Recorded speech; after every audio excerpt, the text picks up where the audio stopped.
And today I'm sharing a sugar-free watermelon mojito recipe, a perfect healthy drink to beat the summer heat. So let's get started with the recipe. Into my small chutney grinder, I'm adding in 1 cup chopped watermelon. Into it, I'm adding in half cup chilled ice-cold water, and I'm going to blend this. The watermelon is blended. I'm going to transfer this into a cup.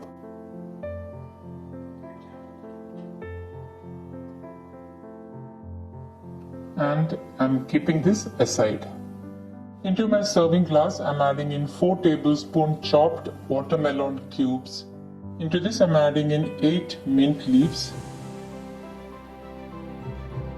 1/4 teaspoon pink Himalayan salt, 1/4 teaspoon kala namak, also known as black salt, 1/4 teaspoon roasted jeera powder, also known as cumin powder, 1/4 teaspoon freshly ground black pepper powder, and with a muddler or with the back of a spoon, I'm crushing the ingredients which is in the serving glass.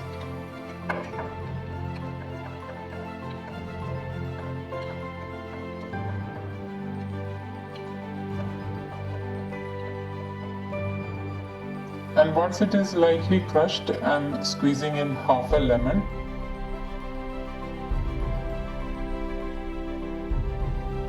And mix it lightly again.